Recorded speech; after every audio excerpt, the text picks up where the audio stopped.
హరే రామ రామ రామ హరే హరే. ముందుగా గురు ప్రణామాలు. ఓం అజ్ఞానతిమిరాంధస్య జ్ఞానాంజనశలాకయా చక్షురున్మిళితం యేన తస్మై శ్రీ గురవే నమః.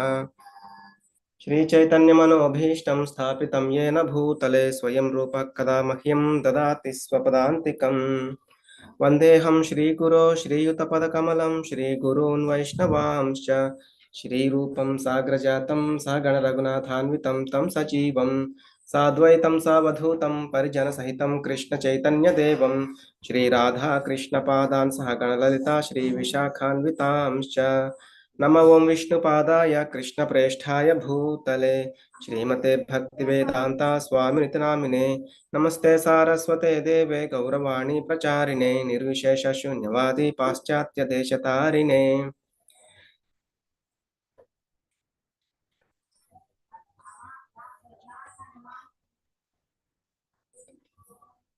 हे कृष्ण करुणा सिंधो दीनबंधो जगत्पते गोपेश गोपिका कांता राधा कांत नमोस्तुते. तप्त कांचन गौरांगी राधे वृंदावनेश्वरी वृषभानुसुते देवी प्रणमामि हरिप्रिये. वाञ्छाकल्पतरुभ्यश्च कृपा सिन्धुभ्य एव च पतितानां पावनेभ्यो वैष्णवेभ्यो नमो नमः. जय श्री कृष्ण चैतन्य प्रभु नित्यानंद श्री अद्वैत गदाधर श्रीवासादि गौर भक्त वृंद.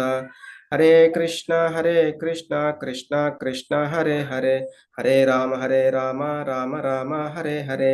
हरे कृष्ण कृष्ण कृष्ण हरे हरे हरे राम राम राम हरे हरे. అందరికీ 18 రోజులు అవగాహన క్లాసులకి స్వాగతం. ఇస్కాన్ శ్రీ శ్రీ రాధా గోవిందాలయం, కులై, మ్యాంగ్లూరు, కర్ణాటక వారి తరపున ఈరోజు మనం 12వ అధ్యాయము, ఇది భక్తి యోగము. అలాగే మనకి భక్తి షట్కములో లాస్ట్ అధ్యాయము. నిన్న మనం 11వ అధ్యాయంలో చూసాము.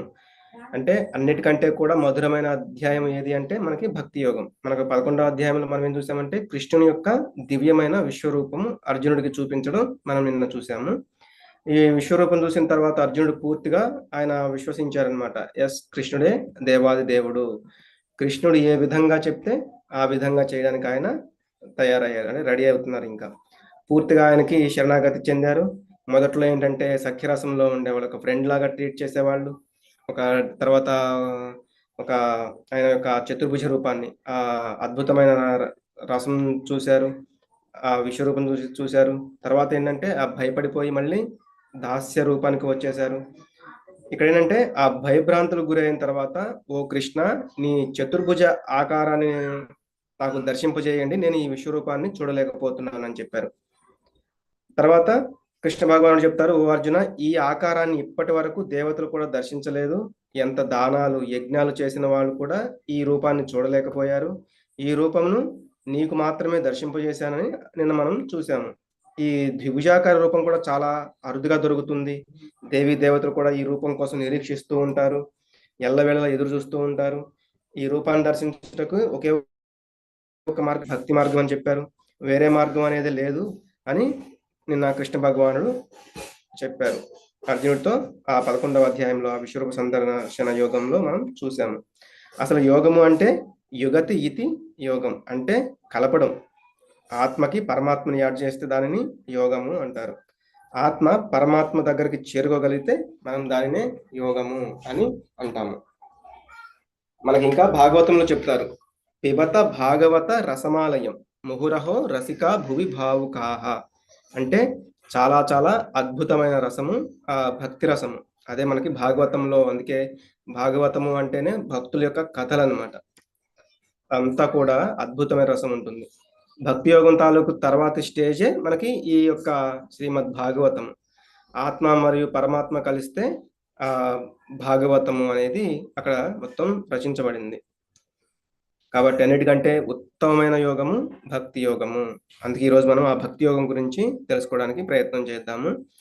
నిన్న విశ్వరూపం దర్శనం తర్వాత భగవంతుడు చెప్పడము, ఏం చేసినా కూడా మత్కర్మ కృన్ మత్పరమో మద్భక్త సంగవర్జిత. నువ్వు ఎటువంటి అటాచ్మెంట్స్ పెట్టుకోకుండా, అంటే ఆ ఫలాల గురించి ఆలోచించకుండా నీ కర్మలన్నీ కూడా నా యొక్క ధ్యానంలో, నా యొక్క ధ్యాసలో చేయమని చెప్పారు.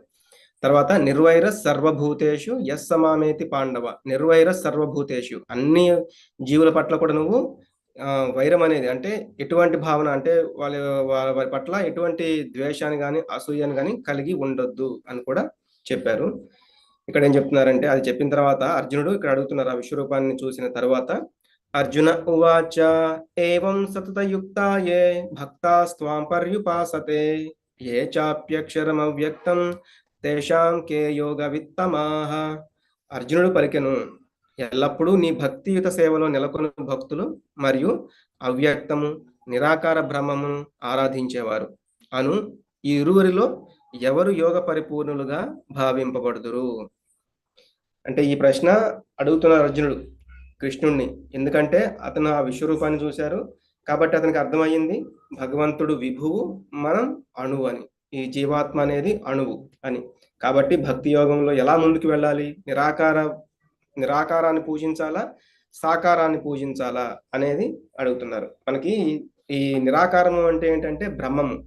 యోగం ఆచరించే వాళ్ళు జ్ఞాన యోగులైనప్పటికీ కూడా అష్టాంగ యోగం ఆచరిస్తూ ఉంటారు. మనం 6వ అధ్యాయంలో ఆల్రెడీ చూసాము. బ్రహ్మం కోసం ప్రయత్నం చేస్తూ వాళ్ళు పరమాత్మని తెలుసుకోవడం కోసం ప్రయత్నం చేస్తూ ఉంటారు. కానీ ఆ బ్రహ్మం ఏంటి అంటే భగవంతుని యొక్క దేహ కాంతి. ఎలా అయితే సూర్యుడు ఆ సూర్య కిరణాలు మనకి ఈ భూమి మీద వస్తేనే మనకి అన్ని కూడా కనపడుతూ ఉంటాయి, అలాగే భగవంతుని యొక్క అంటే ఎలా అయితే సూర్యుడు ఉన్నాడు, సూర్య మండలం ఉంది, అలాగే సూర్యుని యొక్క కాంతి, అలాగే భగవంతుడు ఉన్నాడు, భగవంతుని యొక్క లోకం ఉంది, భగవంతుని యొక్క దేహ కాంతే ఈ బ్రహ్మము అంటే నిరాకారాన్ని పూజించేవాళ్ళు, ఆయన యొక్క శరీర కాంతి. పరమాత్మ అంటే ఆత్మ దేహం గురించి తెలుసుకుని పరమాత్మ తత్వాన్ని కూడా తెలుసుకుని అష్టాంగ యోగంలోనే ఉండిపోతారు. తద్వారా కొద్దిగా సిద్ధులను పొందుతూ ఉంటారు. ఈ మనం ఆ రోజు అష్టాంగ యోగంలో చూడడం జరిగింది. అణిమా సిద్ధి, లఘిమా సిద్ధి, గరిమా సిద్ధి, మహిమా సిద్ధి, ఈశిత్వ సిద్ధి, వరసిత్వ సిద్ధి, ఇట్లా ప్రాకామ్య సిద్ధి, ఇటువంటివి వాళ్ళు పొందడం కూడా జరుగుతూ ఉంటుంది. ఆ సిద్ధులని పొంది కొన్ని వాళ్ళు గొప్ప గొప్ప కార్యాలను కూడా చేస్తూ ఉంటారు. అంటే వెరైటీగా, అంటే చిన్నగా అయిపోతూ ఉంటారు, పెద్దగా అయిపోతూ ఉంటారు, బలంగా అయిపోతూ ఉంటారు, చాలా తక్కువ వెయిట్గా ఉంటారు, ఇట్లా. కాబట్టి ఈ నిరాకారవాదాన్ని అంటే నిరాకారుణ్ణి పూజించే వాళ్ళు అది ముఖ్యమా, లేకపోతే సాకార రూపాన్ని పూజించడం ముఖ్యమా, ఏది నాకు శ్రేయస్కరము అని ఇక్కడ మళ్ళీ అడుగుతున్నారు అనమాట మనందరి కోసం కూడా. మనం ఇక్కడ చూస్తే మిక్స్డ్ భక్తి అంటే కర్మ చేయడం, కర్మ ఫలాలను ఆలోచిస్తూ ఉండడం, లేకపోతే భగవంతుడు సమర్పిస్తూ ఉండడం, అలాగే డెమిగాడ్ వర్షిప్ దేవీ దేవతల్ని ఆరాధిస్తూ ఉండడం, యూనివర్సల్ ఫామ్ అంటే విశ్వరూపాన్ని ఆరాధించే వాళ్ళు కొంతమంది ఉంటారు, అలాగే ప్యూర్ భక్తి అనన్యమైన భక్తి అని మనం 9వ అధ్యాయంలో చూసాము. అలాగే నిన్న అధ్యాయంలో కూడా లాస్ట్కి చెప్పారు అనన్యమైన భక్తి చేసే వాళ్ళే నా యొక్క చతుర్భుజ రూపమైన ఈ ద్విభుజ రూపమైన ఏదైనా కూడా చూడగలరు. అలాగే ఇంపర్సనల్ వర్షిప్ అంటే తెలియని నిరాకారవాదుల గురించి. వీటిల్లో ఉత్తమైనది ఏంటి అంటే ప్యూర్ భక్తి, అనన్యమైన భక్తి. దాని తర్వాత కొంత మిశ్రమ భక్తి అంటారు, అంటే కొంత యజ్ఞాలు ఆచరిస్తూ భగవంతుణ్ణి ఆరాధిస్తూ ఉండేవాళ్ళు, అలాగే కొంత కర్మలు చేసుకుంటూ భగవంతుని ఆరాధిస్తుండేవాళ్ళు, అష్టాంగ యోగం చేస్తూ భగవంతుని ఆరాధిస్తూ ఇట్లా ఏదైనా కొంత అది కొంత ఇది మిక్స్డ్ భక్తి అనమాట. అలాగే యూనివర్సల్ ఫామ్ దానికంటే లోయర్ది, దానికంటే కిందది దేవీ దేవతల్ని పూజించడం, దానికంటే కిందది ఏంటంటే ఈ నిరాకారవాదాన్ని పూజించడం అని చెప్తున్నారు. ఇందాక మనం చూసాం కదా, బ్రహ్మము అంటే ఈశ్వరుని యొక్క సర్వవ్యాప్త స్వరూపము, ఇది అంతటా ఆయన యొక్క వెలుగు. పరమాత్మ అంటే అందరి హృదయాల్లో కూడా పరమాత్మ రూపంలో భగవంతుడు కూర్చుని ఉంటారు, మనకి 18వ అధ్యాయంలో చెప్తారు. అలాగే భగవంతుడు ఈశ్వరుని యొక్క సాకార రూప ప్రకటితము, ఈ సాకార రూపం అనమాట. ఇది భగవంతుడి స్టేజ్, బ్రహ్మము, పరమాత్మ, భగవాన్, ఇది ఈ 3 స్టేజ్లు మనకి హృదయంలో కూడా ఉంటారు. కానీ మనం అహమాత్మ గుడాకేశ అని 10వ అధ్యాయంలో చూసాము మొన్న, అది ఇక్కడ మనం చూడొచ్చు. నెక్స్ట్ అలా అడిగిన తర్వాత భగవంతుడు చెప్తున్నారు ఇక్కడ, శ్రీ భగవానువాచ మయ్యావేశ్య మనో ఏ మాం నిత్యయుక్తా ఉపాసతే శ్రద్ధయా పరయోపేతాః తే మే యుక్తతమా మతాః. శ్రీ భగవానుడు పలికెను, నా సాకార రూపము పైననే తమ మనస్సును స్థిరపరచి దివ్యమైన శ్రద్ధతో నన్ను అర్చించడంలో సర్వదా నెలకొని ఉన్నవారే అత్యుత్తమ మనం పెట్టుకుంటూ ఉంటాము, లేకపోతే మందిరంలో చూస్తూ ఉంటాము. మనం కూడా చెప్పుకున్నాం ఆ షోడశోపచారాలు ఉంటాయి మనకు మందిరాల్లో. అయితే భగవంతునికి ఆ షోడశోపచార ఇలా అంటే భగవంతుడికి ప్రతి 3 గంటలకి కూడా ప్రసాదం నైవేద్యంగా పెడుతూ ఉంటారు. అందుకే మొన్న కూడా మనం చూసాము, చెప్పన్ భోగ్ అనేది 56 రకాలుగా ఎప్పుడైతే ఇంద్రుడు మొదలు పెట్టారో అది ఇప్పటికి కూడా ఫాలో అవుతున్నారు ఆ గోవర్ధన లీల జరిగినప్పుడు. అలాగే ఈ రకమైన పూజలు పునస్కారాలు చాలా ఉంటాయి. మరి మనం విగ్రహ పూజ చేసుకోవడం అంటే గుడిలో విగ్రహ పూజ ఉంటుంది. దాన్ని మనం కూడా చూడొచ్చు. ఆ యొక్క అర్హత ఉన్న వాళ్ళు చేస్తూ ఉంటారు. అట్లాగే షోడశోపచారాలు ప్రతి ఒక్కళ్ళు కూడా ఆ యొక్క విగ్రహ పూజ చేసే అవకాశాన్ని కూడా పొందవచ్చు. ఆ విగ్రహంలో ఏంటంటే ప్రాణప్రతిష్ఠ జరుగుతుంది. తర్వాత ఏంటంటే ఒక చిన్న పిల్లవాడిని ఎలా అయితే చూసుకుంటారో అలా భగవంతుణ్ణి అందులో చూసుకుని వాళ్ళు ఆ విధంగా ఉపాసన అనేది చేస్తూ ఉంటారు. ఇక్కడ భగవంతుడు ఏం చెప్తున్నారు, నా యొక్క సాకార రూపంలో పూజించడం ఉత్తమమైనది అని. అంటే మనకి ఏది ఉత్తమమైనది అంటే సాకార రూపాన్ని పూజించడం ఉత్తమమైనది కూడా ఇక్కడ చెప్తున్నారు. తేమేయుక్త తమామతాహ. నెక్స్ట్ ఏ త్వక్షరమనిర్దేశ్యం అవ్యక్తం పర్యుపాసతే సర్వత్ర గమచింత్యం చ కూటస్థమచలం ధ్రువం సన్నియమ్యేంద్రియగ్రామం సర్వత్ర సమబుద్ధయః తే ప్రాప్నువంతి మామేవ సర్వభూతహితే రతాః. కానీ ఇంద్రియ అతీతము, సర్వవ్యాపకము, ఊహాతీతము, మార్పులేని, కదలని, స్థిరమైన, వ్యక్తీకరించబడని అంటే పరతత్వ నిరాకార భావనను పూర్తిగా ఆరాధించేవారు సమస్త ఇంద్రియముల నియంత్రణ ద్వారా అందరి పట్ల సంభావం కలిగి అందరి సంక్షేమంలో నిమగ్నమై చివరికి నన్ను పొందుతారు. అంటే నిరాకారవాదాన్ని కూడా చేసేవాళ్ళు, నిరాకారవాదాన్ని పూజించే వాళ్ళు కూడా చేరుకుంటారు. కానీ అది చాలా లేట్ అవుతుంది అనేది కూడా చూడొచ్చు మనం. అంటే నిరాకార రూపం ద్వారా చేరుకోవాలి అనుకునే వాళ్ళు కూడా భగవంతుడు చేరుకోగలరు, కానీ చాలా చాలా ఆలస్యం అనేది జరుగుతూ ఉంటుంది.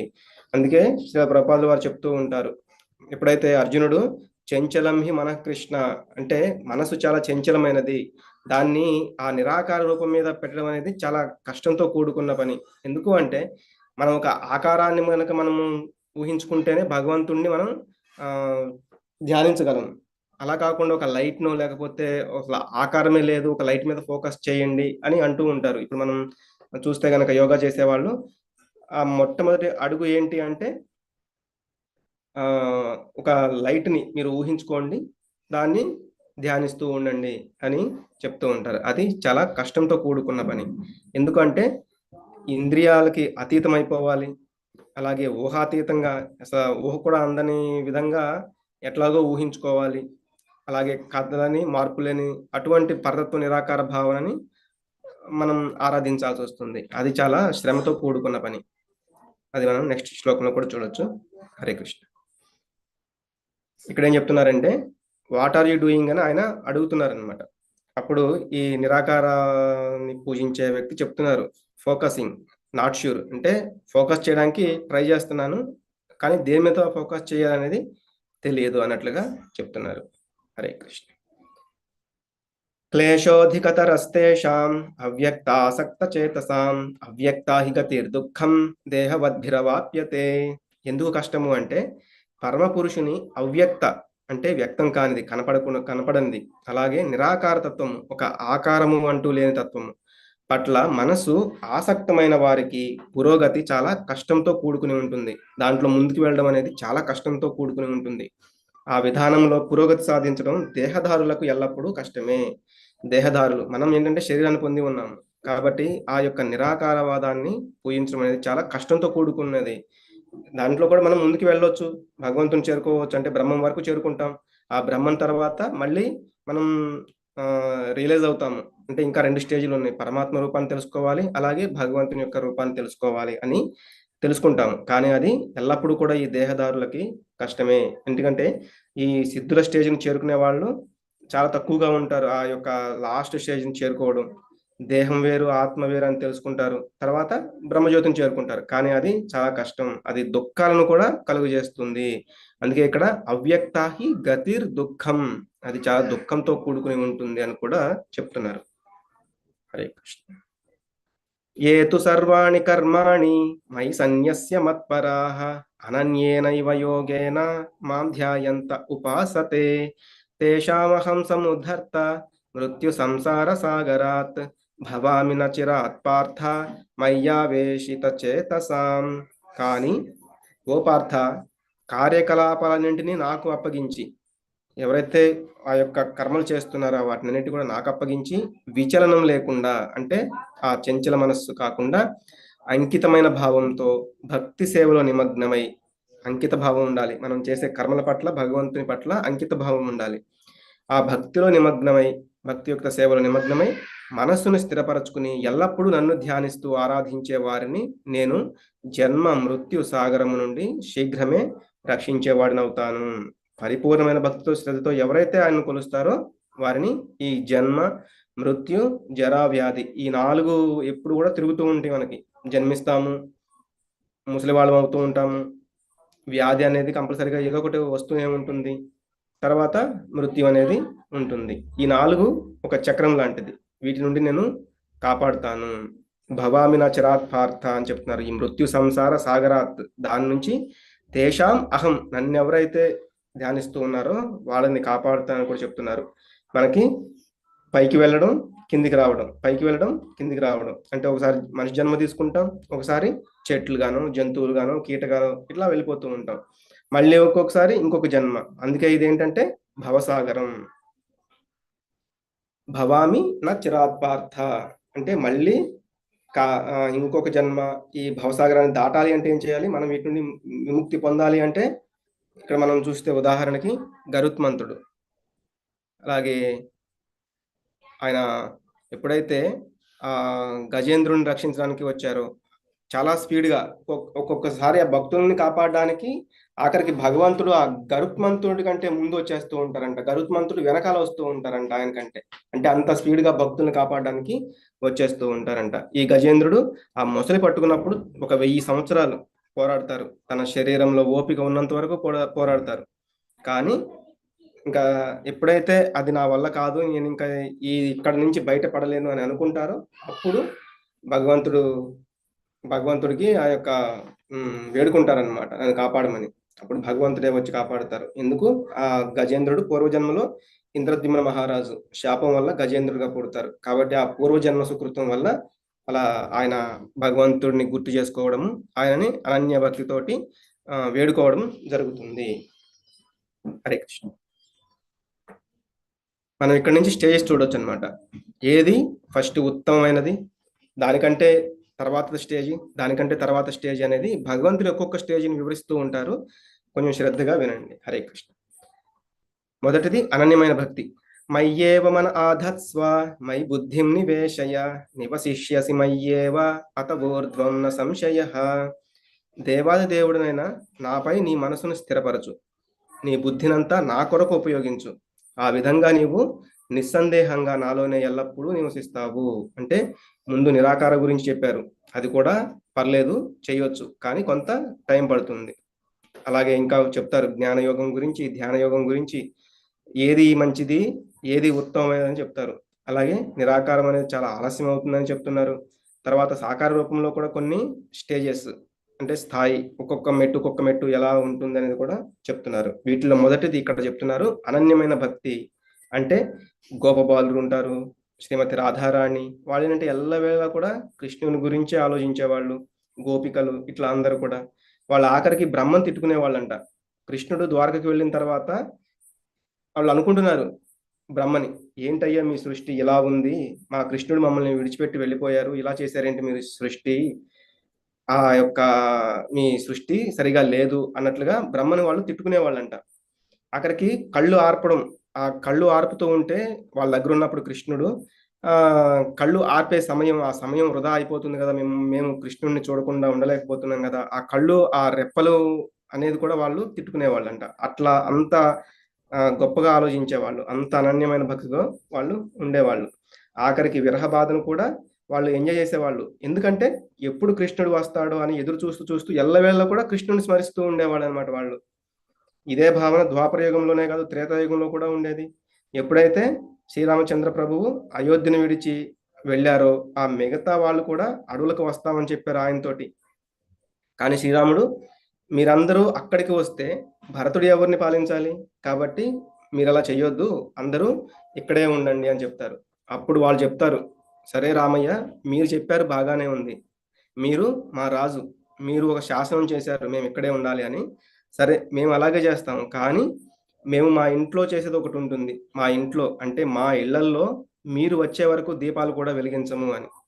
కాబట్టి 14 సంవత్సరాల తర్వాత ఎప్పుడైతే రాముడు అయోధ్యలో అడుగు పెడతారో అప్పుడే మళ్ళీ వాళ్ళు ఆ దీపాలనేది వెలిగించడం జరిగిందంట. అందుకే అది దీపావళి పండుగ కూడా అయ్యింది అంటారు. అది మనకి త్వరలో కూడా మనం దీపావళి జరుపుకోబోతున్నాం. దీనిని అనన్యమైన భక్తి అంటారు. ఇది అన్నిటికంటే కూడా ఉత్కృష్టమైనది. మొదటి స్టేజ్ ఏది అంటే అనన్యమైన భక్తి. కాబట్టి అంత స్టేజ్‌లోకి రావడం మనకు కూడా కష్టమే. అందుకని భగవంతుడు మనకి ఇంకొకటి చెప్తున్నారు. నెక్స్ట్ అది చూద్దాం. దీనిని ఏమంటారు? సాధనా భక్తి. అథ చిత్తం సమాధాతుం న శక్నోషి మయి స్థిరం అభ్యాసయోగేన తతో మామిచ్ఛాప్తుం ధనంజయ.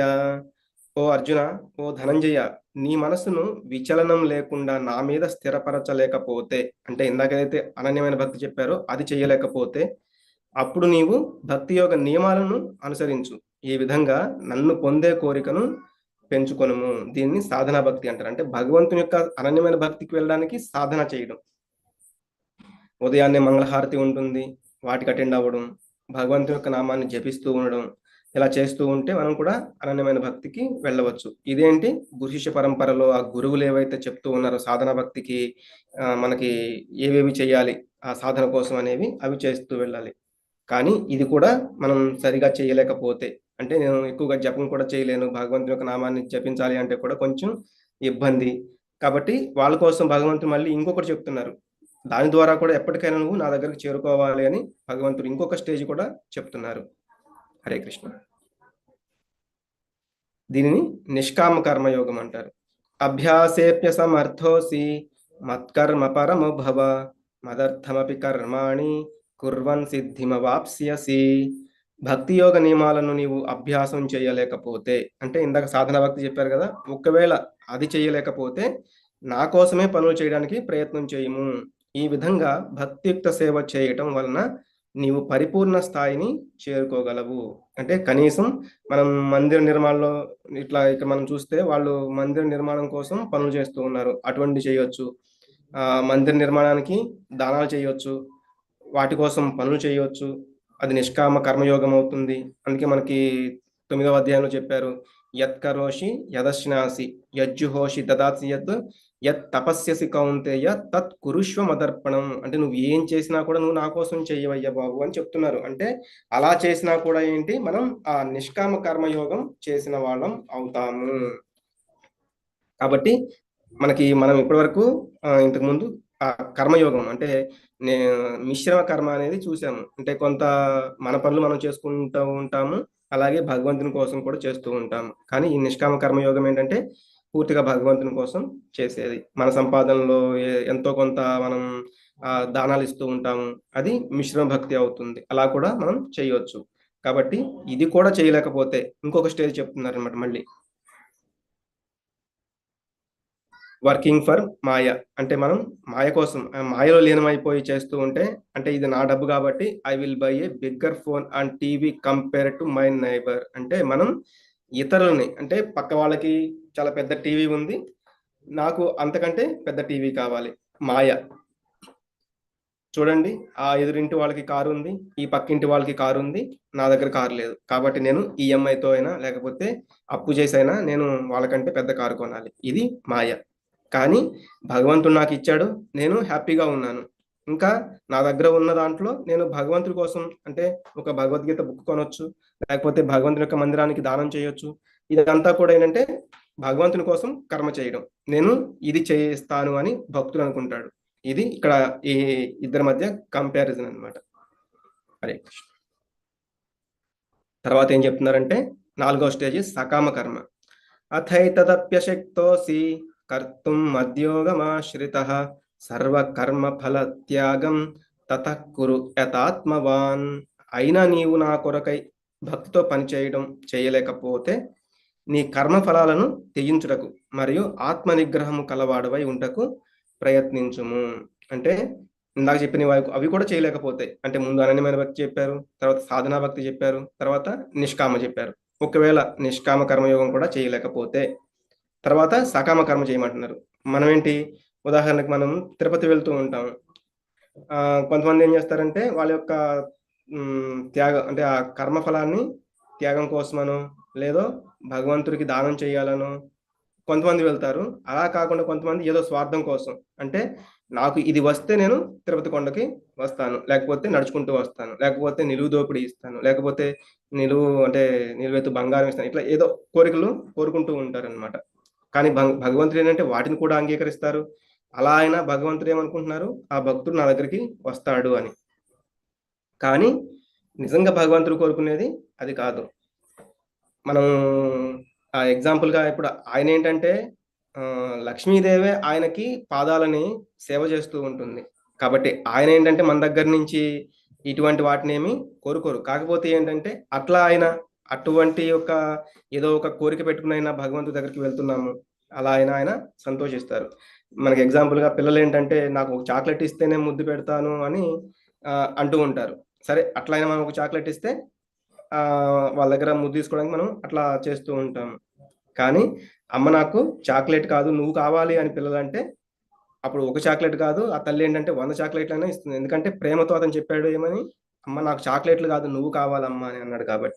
కాబట్టి కోరికల వల్ల మనం ఇంతకు ముందు చూసాం, మళ్ళీ మళ్ళీ జన్మలు వస్తూనే ఉంటాయి. మనం కోరుకున్నాము నాకు ఇది కావాలి అంటే, సపోజ్ ఒక కాంట్రాక్ట్ కావాలి, అది కోరుకున్నాం కాబట్టి ఆ కాంట్రాక్ట్ వస్తుంది. భగవంతుడికి మనం ఏదో హుండీలో వేస్తా అన్నాము, తీసుకెళ్ళేసాము. ఈ కాంట్రాక్ట్ మీద మనం ఆ యొక్క కోరిక అనేది మిగిలిపోయింది. కాబట్టి దానికి సంబంధించి మళ్ళీ ఇంకొక జన్మ అనేది తీసుకుంటాము. ఎందుకంటే కోరికలు అంతం అవ్వలేదు కాబట్టి. ఆ కోరికలు పుడుతూనే ఉంటాయి, ఒకటి అయిపోయేసరికి ఇంకొకటి అలా. కాబట్టి కనీసం ఆ పుణ్యం అయినా చేసుకోవాలి అంటే తరువాతి స్థాయిలో అయినా మెల్లమెల్లగా సకామ కర్మ నుండి నిష్కామ కర్మ వైపు వెళ్ళొచ్చు. ఎలా అయితే ఈ కోరికలు కొంత తగ్గుతూ ఉంటాయో అప్పుడు భగవంతుని కోసం కర్మ చేస్తూ ఇంకొంచెం పైకి వెళ్ళొచ్చు. దాని నుంచి మళ్ళీ సాధన భక్తికి, దాని నుంచి మళ్ళీ అనన్యమైన భక్తికి కూడా వెళ్ళే ఛాన్స్ ఉంది. ఎలా అయినా కూడా కొంత చేయడం ఉత్తమము అని చెప్తున్నారు. నెక్స్ట్ ఏంటంటే ధ్యానము అలాగే జ్ఞానము. శ్రేయో హి జ్ఞానం అభ్యాసాత్ జ్ఞానాధ్యానం విశిష్యతే ధ్యానాత్ కర్మఫల త్యాగాత్ శాంతిరనంతరం. ఈ అభ్యాసం కూడా నీవు చేయలేకపోతే జ్ఞానం పెంచుకోవడానికి ప్రయత్నింపుము. అయినా జ్ఞానం కంటే ధ్యానం ఉత్తమం, ధ్యానం కంటే కర్మఫల త్యాగము ఉత్తమమైనది. ఎందుకంటే వాటిని త్యజించడం ద్వారా మనశ్శాంతి పొందవచ్చు. ఇక్కడ మళ్ళీ 2 రకాల మార్గాలు చెప్తున్నారు. ఒకటి ధ్యాన యోగము, ఇంకొకటి జ్ఞాన యోగము. ఈ జ్ఞాన యోగం ఏంటంటే భగవంతుని గురించి తెలుసుకోవడానికి ప్రయత్నం చేయమంటున్నారు. కానీ దానికంటే ఉత్తమమైనది ఏంటి? ధ్యాన యోగం. అంటే భగవంతుని గురించే ధ్యానం చేయటం. ఇప్పటి వరకు మనం చూసింది ఏంటి? ఏ భక్తి అనేది అయినా కూడా ఉత్తమమైనది అంటే అన్నిటికంటే తక్కువైనదేమో జ్ఞాన యోగం. దానిపైన కొంచెం బెటర్ ఏంటి అంటే ధ్యాన యోగం. దానికంటే ఉత్తమమైనది సకామ కర్మ, దానికంటే ఉత్తమమైనది నిష్కామ కర్మ, దానికంటే ఉత్తమమైనది సాధనా భక్తి, దానికంటే ఉత్తమమైనది ఏంటి అంటే అనన్యమైన భక్తి. కాబట్టి ఇలా ఒక్కొక్కటి ఏదో ఒకటి మనం మొదలు పెడితే తర్వాత ఒక్కొక్క స్టేజ్ దాటుకుంటూ మనం ఆ ఉత్తమమైన అనన్య భక్తిని చేరుకోవచ్చని భగవంతుడు చెప్తున్నారు. అందుకే ఇక్కడ శ్రేయోహి జ్ఞానం అభ్యాసాత్. సరే, ఇందాక ఇప్పుడు నేను చెప్పినవన్నీ చేయలేకపోతే కనీసం ఆ జ్ఞానాన్ని అభ్యసించు. దానికంటే కూడా ధ్యానం అనేది ఉత్తమమైనది. ఈ రెండింటికంటే కూడా కర్మ చేసి, అంటే భగవంతుని కోసం కర్మ చేయడము, లేకపోతే కర్మ చేసి ఆ వచ్చే ఫలాన్ని కనుక మనం ఫలం ఆశించకుండా అంటే మనకు వచ్చే వాటిని మనం వదిలిపెట్టేమని కాదు, మనం చెయ్యాలి. ఆ ఫలం వస్తుంది కదా, దానిని మనకు ఎంతవరకు అవసరమో మనం దాన్ని తీసుకుని మిగతాది మనకి ఇది భగవంతుని యొక్క ప్రసాదంగా మనం భావిస్తూ ఉండాలి. కాబట్టి తద్వారా మనం మనశ్శాంతిని కూడా పొందవచ్చు అని చెప్తున్నారు. దీని తర్వాత మనకి ఏంటంటే 8 శ్లోకాలలో ఎవరు భగవంతునికి ప్రియమైన వారు అని చెప్తారు, అది కూడా చూద్దాము.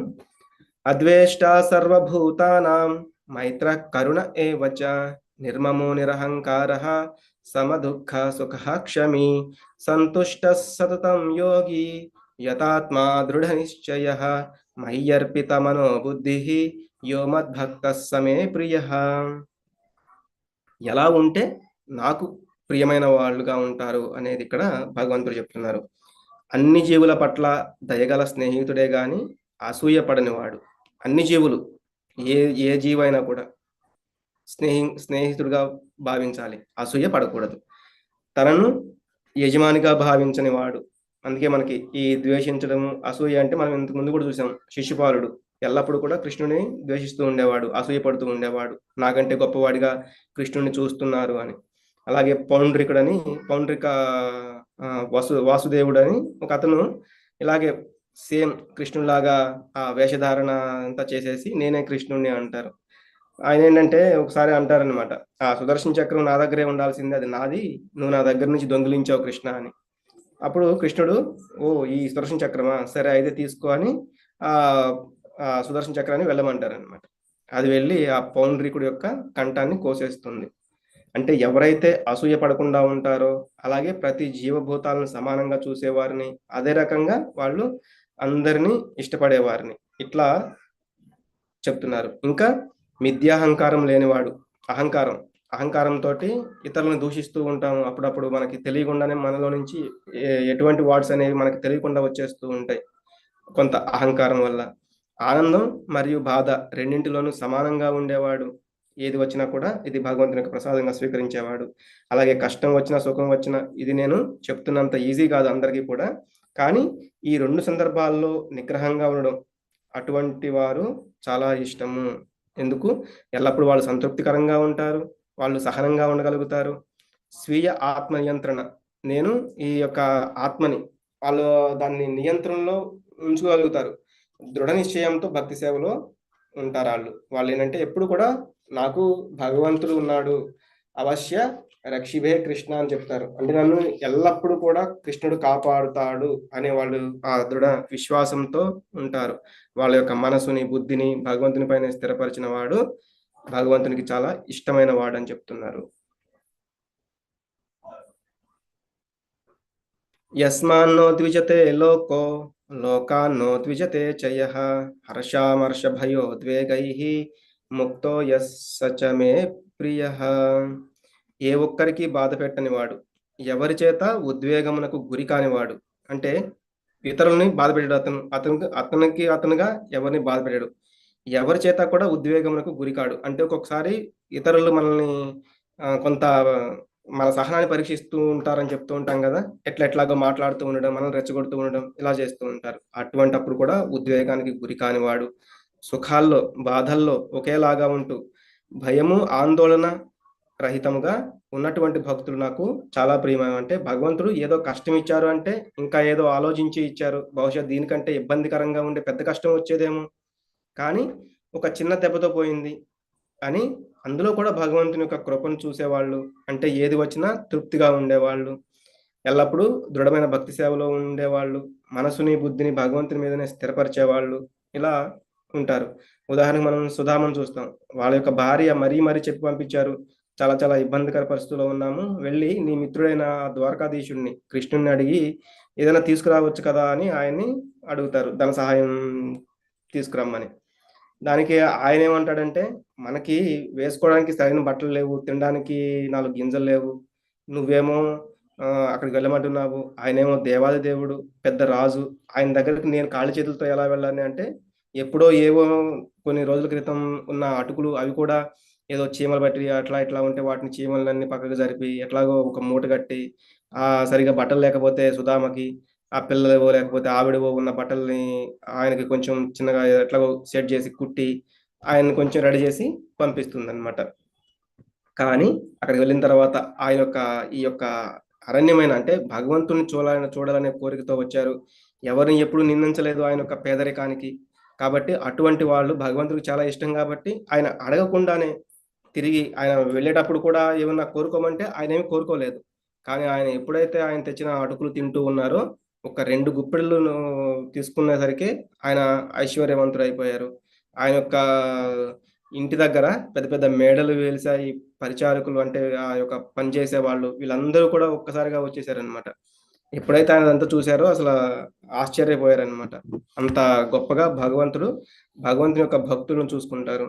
ఇక్కడ చూస్తే శివుడు ఎప్పుడైతే ఆ హలాహలం వస్తుందో ఆ సముద్రాన్ని మంతనం చేసేటప్పుడు, గొప్ప భక్తుడు ఆయన. కాబట్టి ఈ సుఖాలు బాధ వీటి గురించి ఏమీ ఆలోచించలేదు, నువ్వు సమర్థుడివి కాబట్టి మీరు దాన్ని స్వీకరించాలి అంటే ఓకే అలాగే అయితే అని ఆయన ఆ యొక్క హలాహలాన్ని ఆయన యొక్క కంఠంలో దాచుకున్నారు, నీలకంఠ అయిపోయారు అప్పటి నుంచి. అంత గొప్పగా ఉంటారు భక్తులు కూడా. అంటే వాళ్ళు ఉద్వేగానికి గురవ్వరు, సుఖాలని బాధల్ని కూడా ఒకే రకంగా తీసుకుంటూ ఉంటారు. కాబట్టి మనం రెండవ అధ్యాయంలో కూడా చూసాము, మాత్రా స్పర్శాస్తు కౌంతేయ, ఎండాకాలం చలికాలం వస్తూ ఉంటే వాటిని సమానంగా తీసుకుంటూ ఓర్చుకుంటూ ఉండాలి అని కూడా చెప్పారు. అలాగే మనకి ఇక్కడ ప్రభుపాదులు వారిని ఇచ్చారు. ఆయన ఏంటంటే అమెరికాలో ఆయన కూడా చాలా కష్టాలు పడ్డారు, కానీ ఆయన వాటిని ఏమి కష్టాలుగా స్వీకరించలేదు. ఇదంతా కూడా భగవంతుని యొక్క కృపగానే ఆయన ఫీల్ అయ్యారు. అప్పుడప్పుడు ఆయనకి తినడానికి తిండి లేదు, అలాగే వసతి లేదు, దేశం కాని దేశం, కానీ ఆయన బాధపడలేదు. భగవంతుడే చూసుకుంటారని ప్రయాణాన్ని ఆయన ముందుకు కొనసాగిస్తూనే ఉన్నారు. ఆ జలదూతలోనే షిప్లో వెళ్ళేటప్పుడు కొన్ని రోజుల ప్రయాణం, ఆయనకి అందులో కూడా 2 టైమ్స్ హార్ట్ అటాక్ రావడం, కానీ జపాన్ని వదిలిపెట్టలేదు, భగవంతుణ్ణి వదిలిపెట్టలేదు. ఇదంతా భగవంతుని యొక్క నిర్దేశం. కాబట్టి నేను నెరవేరుస్తాననే దృఢ విశ్వాసంతో ముందుకు సాగారు. తర్వాతనే అక్కడున్న వాళ్ళందరినీ కూడా హిప్పీ కల్చర్‌ని, అంటే వాళ్ళు ఇష్టం వచ్చినట్లు ఆ రహదారుల మీదే వాళ్ళ యొక్క సైన్యం కూడా కంట్రోల్ చేయలేని వాళ్ళని ప్రభుపాదుల వారు ఈ కృష్ణ భక్తిలోకి తీసుకువచ్చి ఆ అమెరికా దేశానికి కూడా చాలా సహాయం చేశారు. వాళ్ళ యొక్క గవర్నమెంట్‌కి కూడా. తర్వాత వాళ్ళే చెప్పారనమాట, మీకు చాలా చాలా ధన్యవాదాలు. మేము చేయలేని పనిని కూడా మీరు ఈ భక్తితో చేయగలిగారు అని ఆయనకి చెప్పడం జరిగింది. అనపేక్ష శుచిర్దక్ష ఉదాసీనో గతవ్యతః సర్వారంభ పరిత్యాగి యో మద్భక్తః సమే ప్రియః. సాధారణ కార్యకలాపాలను ఆశ్రయించని వాడు, పవిత్రుడు, దక్షత కలవాడు, ఉదాసీనుడు, కలతలు లేకుండా మరియు అన్ని వ్యవహారములలో స్వార్థ చింతన లేకుండా ఉన్నటువంటి నా భక్తుడు నాకు చాలా ప్రియమైనవాడు. ఇక్కడ ఈయనెవరంటే లీలాశుకుడు, బిల్వమంగళ ఠాకూర్ అని చెప్తారు. తిన్నా తినకపోయినా ఎలా ఉన్నా ఎల్లప్పుడూ భగవంతుడిని కీర్తిస్తూ ఉండేవాళ్ళు. ఆయనకి కళ్ళు ఉండవు, కానీ ఆయన ఎల్లప్పుడూ కూడా ఆ వృందావనంలో తిరుగుతూ, సూరదాస్ అని చెప్తారు, ఆయన ఎల్లప్పుడూ కూడా ఆ యొక్క భగవంతుని యొక్క కీర్తనలు చేస్తూ అక్కడక్కడే ఉంటూ ఉండేవాళ్ళు ఆ వృందావనంలోనే. ఆయనకి ఎన్ని అంటే అక్కడ సరిగ్గా తినటానికి ఆహారం లేకపోయినా, అంటే ఎవరన్నా ఆహారం పెడితే తీసుకునేవాళ్ళు, లేకపోతే ఆ రోజుకు ఉపవాసం అన్నట్లుగానే ఉండేవాళ్ళు. కానీ భగవంతుని యొక్క లీలల్ని కీర్తించడం మాత్రం ఆయన వదిలిపెట్టలేదు. ఒకరోజు అలాగే చేస్తూ ఉంటే కృష్ణుడే వచ్చి ఆయనకి ఒక పాల గిన్నె ఇస్తారు. మీరు ఈ పాలు తీసుకోండి అని. మీరెవరు అంటే, నేనిక్కడ ఈ గోవుల్ని మేపుకోవడానికి వచ్చాను. మీరు చూస్తే చాలా మంచివాళ్ళలాగా ఉన్నారు. ఇక్కడ నాకు కొన్ని గోవులున్నాయి, వాటి నుంచి పాలు తీసుకొచ్చాను, తీసుకోండి అని. సరే ఆయన తీసుకుంటారు. మరి గిన్నె ఎప్పుడు ఇవ్వాలి అంటే, పర్లేదు నేను తర్వాత వస్తానని చెప్పి ఆయన వెళ్ళిపోతారు. ఈయన ఆయన యొక్క గానము, కీర్తన ఇది అయిపోయిన తర్వాత, పాలు స్వీకరించిన తర్వాత పడుకుంటారలా. అప్పుడు మళ్ళీ భగవంతుడు కల్లోకొస్తారు. "ఏమయ్యా సూరదాస్, నన్ను గుర్తుపట్టలేదా" అని. అప్పుడు ఆయనకి చెప్తారు కల్లోనే, "ఒక ప్లేస్‌లో నా యొక్క విగ్రహాలున్నాయి. నువ్వు వాటిని తీసి నాకు రోజు పూజలనేవి చెయ్యమని."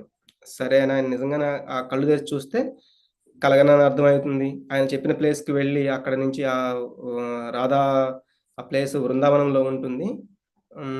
ఆ ప్లేసు రాధా దామోదర మందిరమో ఏదో ఉంటుంది. అక్కడికి వెళ్ళి చూస్తే నిజంగానే అక్కడ తవ్వితే విగ్రహాలొస్తాయి. అంటే ఆ గ్రామ ప్రజలను తీసుకెళ్ళి తవ్విస్తారు. అక్కడ నిజంగానే విగ్రహాలు దొరుకుతాయి. అలా ఆ భక్తుల్ని ఆయన ఎప్పుడూ కూడా ఇలా కరుణిస్తూ ఉంటారు. ఎందుకు అంటే వాళ్ళు ఆశ్రయించింది సాధారణమైన కార్యకలాపాలు గాదు. రోజు ఉన్నా లేకపోయినా, అంటే తినడానికి ఉన్నా లేకపోయినా కూడా వాళ్ళు భగవంతుడిని కీర్తిస్తూనే చాలా కష్టమైన పని. అటువంటివి చేస్తున్నారు వాళ్ళు.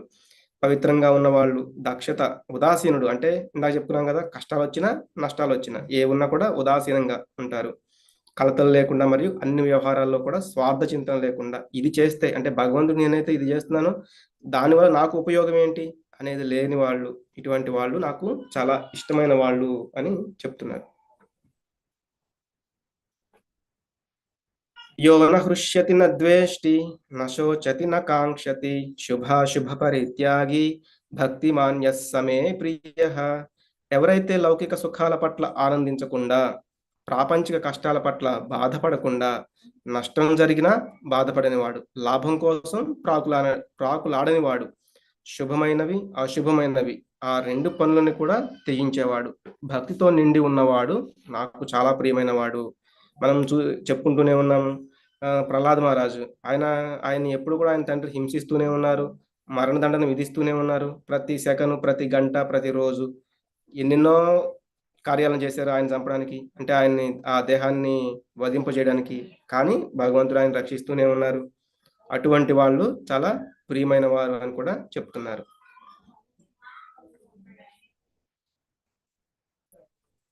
సమశత్రౌ చ మిత్రే చ తథా మానాపమానయోః శీతోష్ణ సుఖ దుఃఖేషు సమసంగ వివర్జితః తుల్య నిందాస్తుతిర్మౌని సంతుష్టో येन కేనచిత్ అనికేత స్థిరమతిః భక్తిమాన్ మే ప్రియో నరః. శత్రుమిత్రులతో సమభావంతో ఉండువాడు, గౌరవం అగౌరవం, వేడి చలి, ఆనందం బాధ, కీర్తి అపకీర్తి పట్ల సమభావన కలవాడు, ఎల్లప్పుడూ చెడు సహవాసం నుండి దూరంగా ఉండేవాడు, ఎల్లప్పుడూ మౌనంగా ఉండేవాడు, దేనితోనైనా సంతృప్తి చెందేవాడు, ఎవరిని పట్టించుకోనివాడు, జ్ఞానంలో స్థిరపడిన మరియు భక్తి సేవలో నిమగ్నమైన మనుజుడు నాకు చాలా ప్రియమైన వాడు. మనం ఈ లక్షణాలను కనుక చూస్తే సేమ్ ఉన్నట్లు ఉంటాయి అన్నమాట, కానీ చిన్న చిన్న చిన్న చిన్న డిఫరెన్స్ అనేవి ఉంటాయి. కాబట్టి మళ్ళీ ఇక్కడ ఇంకేం చెప్తున్నారు, ఎవరైనా కష్టం వచ్చినప్పుడు భగవంతుని వేడుకుంటారు, సుఖాలు వచ్చినప్పుడు భగవంతుడు అవసరం లేదు అన్నట్లుగా ఉంటారు. కానీ భక్తుడు భగవంతుడు ఏది ఇచ్చినా కూడా నాకు ఇష్టమైనట్లుగా ఉంటారు. అలాగే శత్రుమిత్ర భావన, ఇతను నా శత్రువు, ఇతను నా మిత్రుడు అనేది ఏమీ ఉండదు. మనం దీన్ని చూసాము. అంబరీష్ మహారాజు ఆయన దూర్వాసముని ఎప్పుడైతే వచ్చారో ఆయన శాపాలు కూడా ఇస్తూ ఉంటారు, అది కూడా తెలుసు ఆయనకి, కానీ దానికి ఆయన ఏమి ఇబ్బంది పడలేదు. అలాగే ఆయన వచ్చి తర్వాత ఆయన కాళ్ళ మీద పడ్డప్పుడు కూడా ఉప్పొంగలేదు. ఆయన పెద్ద రాక్షసుని సృష్టించేసి ఆయన మీదకి పంపించినప్పుడు కూడా భయపడలేదు. ఎందుకు అంటే భగవంతుడు ఉన్నాడు అని ఆయన దృఢ విశ్వాసంతో ఉన్నారు. అంటే అందరికీ సేవ చేయడం మంచిది అనుకుంటే పారిపోయే వాళ్ళు ఎక్కువగా ఉంటూ ఉంటారు, కానీ ఎప్పుడైతే భగవంతుని పైన దృఢ విశ్వాసంతో ఉన్నారో వాళ్ళు మంచే చేస్తూ ఉంటారు, వాళ్ళ ద్వారా మంచి జరుగుతూ ఉంటుంది. అందుకే అంబరీష్ మహారాజు కూడా గొప్పవాడై అని మనం ఇంతకుముందు తెలుసుకున్నాం. హరే కృష్ణ. అలాగే ఒక్క నిమిషం మాతాజీ. అలాగే ఇక్కడ ఏం చెప్తున్నారు, మౌనంగా ఉండేవాళ్ళు. మౌనంగా ఉండడము అంటే ఏమి మాట్లాడకుండా ఉండడం అని కాదు, ఏం మాట్లాడినా భగవంతుడి గురించి మాట్లాడడము, భగవంతుని యొక్క నామాలను పలకడము, భగవంతుని యొక్క గుణగానాలను కీర్తిస్తూ ఉండడము, ఇవి. కాబట్టి ఎల్లప్పుడూ మౌనంగా ఉండేవాడు అంటే అసలు మాట్లాడకుండా ఉండనేవాడు కాదు, భగవంతుని గురించి ఏదైనా ఎప్పుడైనా మాట్లాడుతూనే ఉండేవాడు. అలాగే ఏదొచ్చినా కూడా సంతృప్తి చెందుతూ ఉంటాడు, ఆ జ్ఞానంలో పూర్తిగా స్థిరపడి ఉంటాడు. అటువంటి వాడు నాకు చాలా చాలా ఇష్టమైన వాళ్ళు అని చెప్తున్నారు. హరే కృష్ణ. ఇప్పుడే మనం ఈ యొక్క అంబరీషుడి యొక్క స్టోరీ చూసాము. ఓకే మాతాజీ, నెక్స్ట్. ఏ తు ధర్మ్యామృతమిదం యథోక్తం పర్యుపాసతే శ్రద్ధానా మత్పరమా భక్తాస్తే తీవ మే ప్రియాః. భక్తి యోగము అను ఈ అమృత మార్గమును అనుసరించుచు నన్నే పరమ లక్ష్యంగా చేసుకొని పూర్తిగా భక్తిలో నెలకొని ఉండువారు నాకు అత్యంత ప్రియమైన వారు. ఈ యొక్క భక్తి యోగము 12వ అధ్యాయం పేరు కూడా అదే, భక్తి యోగము అనేది ఏంటి, అమృతమైన మార్గం అనమాట. ఇది మృతం కానిది అంటే నశించనిది. మృతము అంటే నశించేది, ఆ అంటే ఆ అని పెడితే వ్యతిరేకార్థము, అమృతమైంది. ఈ అమృతమైన మార్గమును అనుసరించుచు నన్నే పరమ లక్ష్యంగా, అంటే నా యొక్క లక్ష్యం ఏంటి, భగవంతుణ్ణి చేరుకోవడం అనేది ఎవరైతే పూర్తిగా తెలుసుకుని ఆ పూర్తిగా భక్తిలో నెలకొని ఉంటారో వాళ్ళు అత్యుత్తమ వారు, అటువంటి వాళ్ళు నాకు అత్యంత ప్రియమైన వారు అని కూడా చెప్తున్నారు. మనకి సుధామ స్టోరీ మనం ఇందాక చెప్పుకున్నాం. ఏంటి అంటే ఆయన ఏమి కోరుకోలేదు భగవంతుడి నుంచి, ఆయనకు తెలుసు ఆయన యొక్క స్నేహితుడు గొప్పవాడు, దేవాది దేవుడు అని. కాబట్టే ఆయన దగ్గరికి వచ్చారు, కానీ ఆయన్ని చూసుకున్నారు. ఆయనకి ఎక్కడా భగవంతుని ఇది అడగాలి అని కూడా అనిపించలేదు. కాబట్టి అటువంటి భక్తుణ్ణి స్వయాన భగవంతుడే వచ్చి ఆ యొక్క ద్వారపాలకుల దగ్గర ఉన్న సుధామని తీసుకుని వెళ్తారు.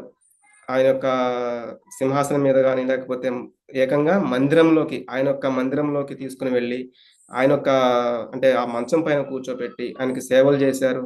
అలాగే ఆయనకి ఏవేవి కావాలో తెలుసు కాబట్టి, అలాగే స్నేహితుడుగా వచ్చారు, నా కోసం ఏం తెచ్చాడు అని ఆయన్ని అడుగుతూ ఉన్నారనమాట. నా కోసం నువ్వు ఏదో ఒకటి తెచ్చే ఉంటావు, ఇవ్వు ఇవ్వు అని. కానీ ఆయన ఇబ్బంది పడుతూ ఉండేవాళ్ళు.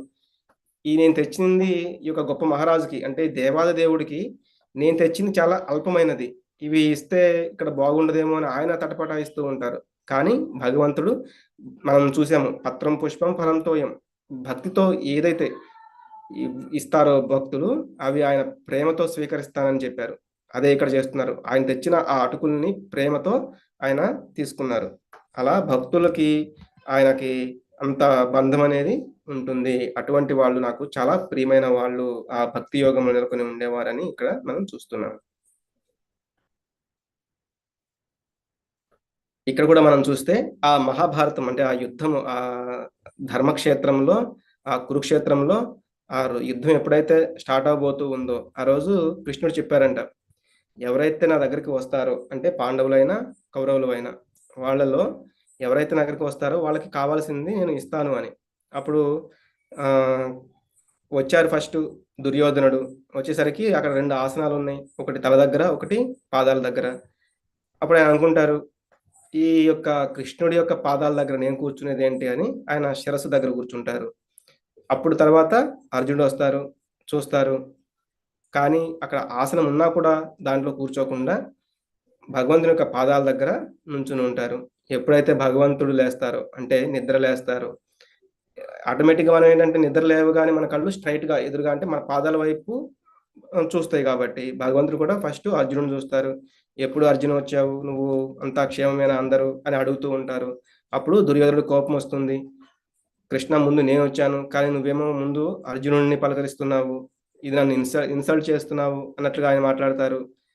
లేదు, నేను నిన్ను చూడలేదు, నా పాదాల దగ్గర ఎవరైతే ఎదురుగా ఉన్నారో కళ్ళు తెచ్చేసరికి అర్జునుడు కనిపించారు, కాబట్టి నేను ఫస్ట్ అర్జునుడిని చూశాను. అలాగే నీకంటే ఫస్ట్ అంటే నీకంటే చిన్నవాడు కాబట్టి అర్జునుడు, మొదటిగా అతన్ని అడగమని చెప్దాము ఏం కావాలో అని చెప్తూ ఆయన ఒకటే చెప్పారు, నేను యుద్ధం చెయ్యను, అస్త్రం పట్టను, మీకేదైనా సలహాలు సహాయం కావాలంటే చేస్తాను అంతే.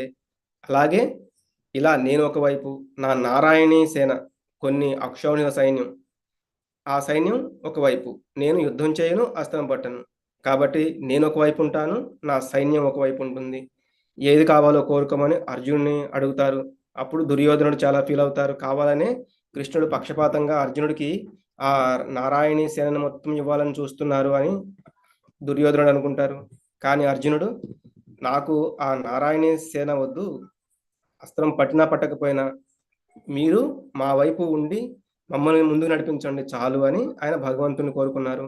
అప్పుడు దుర్యోధనుడు అనుకుంటారు, అర్జునుడు మూర్ఖుడు పిచ్చివాడు, ఈ యొక్క ఏమి అస్త్రం పట్టి యుద్ధం చెయ్యని, లేకపోతే ఆ అసలు ఎందుకు ఆ, ఒక రకంగా చెప్పాలంటే ఆ యుద్ధంలో దేనికి కూడా సేవలు అందించలేని కృష్ణుడు దేనికి పనికొస్తాడు, ఆ యొక్క నారాయణి సేనని వదిలిపెట్టేశాడు అర్జునుడు, ఎంత మూర్ఖుడు అని ఆయన ఒక పక్కన నవ్వుకుంటూ, ఇంకో పక్కన సరే కృష్ణ, నేనైతే నిన్నే తీసుకుందాం అనుకున్నాను, కానీ ఆల్రెడీ అర్జునుడు నిన్ను కోరుకున్నాడు కాబట్టి సరే ఇంకేం చేస్తాము, ఆ నారాయణి సేనని నాకు ఇవ్వండి అని ఆయన అట్లా కపట బుద్ధితోటి మాట్లాడి అక్కడి నుంచి వెళ్ళిపోతారు. తర్వాత అడుగుతారు కృష్ణుడు అర్జునుడిని, ఏంటి అర్జున నువ్వు అలా ఎందుకు తీసుకున్నావు, నువ్వు కోరుకున్నది కరెక్టేనా, నీకు అర్థమవుతుందా అని. అప్పుడు అర్జునుడు చెప్తారు, నువ్వు నడిపించగల నారాయణీ సేనని నువ్వు లేకపోతే నాకెందుకు కృష్ణ, నారాయణీ సేనని తయారు చేసిన నువ్వే నా దగ్గర ఉంటే నారాయణీ సేన కంటే గొప్పవైన నారాయణుడు నువ్వు, కాబట్టి నువ్వు ఉంటే చాలు, మేము సగం యుద్ధం గెలిచేసినట్లే, కాబట్టి నేను సరైన నిర్ణయం తీసుకున్నానని చెప్తారు. కాబట్టి భగవంతుడు ఏంటంటే భక్తులకి ఎప్పుడు ఏది ఎలా ఇవ్వాలో ఆయనకి తెలుసు. అలాగే ఆ ఆ ఇచ్చే యొక్క దదామి బుద్ధి యోగంతం, వాళ్ళ మనసులో ఎలా అయితే వాళ్ళు భగవంతుని చేరుకోవాలో కూడా అదే ఆయన ఆ బుద్ధిని కూడా ఆయన ఇస్తారు అనేది కూడా మనం 10వ అధ్యాయంలో చూసాం. అందుకే ఇక్కడ ఏం చెప్తున్నారు, ఏ true devotee wants nothing but the lord, అంటే భగవంతుని కంటే వాళ్ళకి మిగతాది అంతా కూడా నథింగే అని చెప్తున్నారు, అటువంటిది వాళ్ళు కోరుకోరు. అందుకే మనకి శ్రీమద్ భాగవతంలో 9 రకాల భక్తిని విశదీకరిస్తుంది. శ్రవణం, కీర్తనం, విష్ణు స్మరణం, పాద సేవనం, అర్చనం, వందనం, దాస్యం, సఖ్యం, ఆత్మ నివేదనం. ఒక భక్తుడు ఈ 9 రకాల భక్తులలో దేనినైనా సాధన చేయవచ్చు. హరే కృష్ణ మాతాజీ. అందరు కూడా అన్మ్యూట్ చేసుకోండి. మహామంత్రాన్ని ఒకసారి చెప్తాము. హరే కృష్ణ కృష్ణ కృష్ణ హరే హరే, హరే రామ హరే రామ రామ రామ హరే హరే హరే కృష్ణ హరే కృష్ణ హరే హరే కృష్ణ కృష్ణ కృష్ణ కృష్ణ హరే హరే హరే హరే హరే హరే రామ రామ రామ హరే హరే హరే కృష్ణ హరే రామ కృష్ణ హరే రామ రామ రామ హరే హరే హరే హరే హరే రామ రామ రామ హరే హరే హరే కృష్ణ హరే. అందరికీ ధన్యవాదాలు.